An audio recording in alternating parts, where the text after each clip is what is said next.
മലയാള cinema മേഖലയെ വികസിപ്പിക്കാൻ സർക്കാർ സമഗ്ര പദ്ധതികൾ തയ്യാറാക്കും. ഇതിന്റെ ഭാഗമായി JC Daniel international film city ചിത്രനഗരം കൊച്ചിയിൽ സ്ഥാപിക്കും.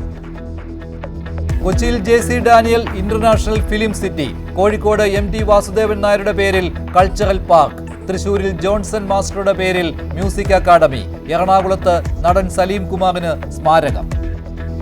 അന്തരിച്ച പ്രശസ്ത നടൻ സലീം കുമാറിന് എറണാകുളം ജില്ലയിൽ സ്മാരകം നിർമ്മിക്കുന്നതിന് 1 കോടി രൂപ വകയിരുത്തുന്നു. സർക്കാരിനെ അഭിനന്ദിച്ച് മോഹൻലാൽ.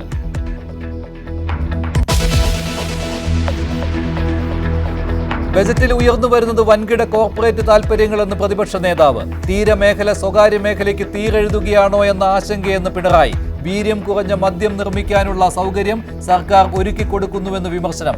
റബ്ബറിന്റെ താങ്ങുവില ഉയർത്തിയതിൽ സന്തോഷമെന്ന് ജോസ് കെ മാണി.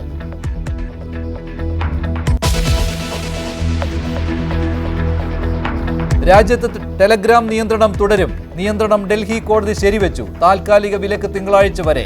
നടപടി നീറ്റ് പുനഃപരീക്ഷയുടെ പശ്ചാത്തലത്തിൽ.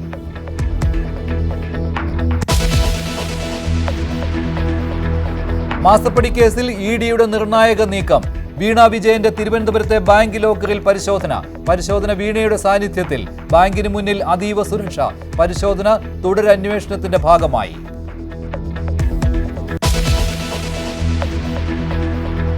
ഹോർമുസ് സാധാരണ നിലയിലേക്ക്. മൈനുകൾ ഇറാൻ നീക്കി തുടങ്ങി. ഇറാൻ തുറമുഖങ്ങളിലേക്കുള്ള ഉപരോധം നീക്കി അമേരിക്ക. വ്യവസ്ഥകൾ ലംഘിച്ചാൽ കർശന നടപടിയെന്ന് ഇറാൻ.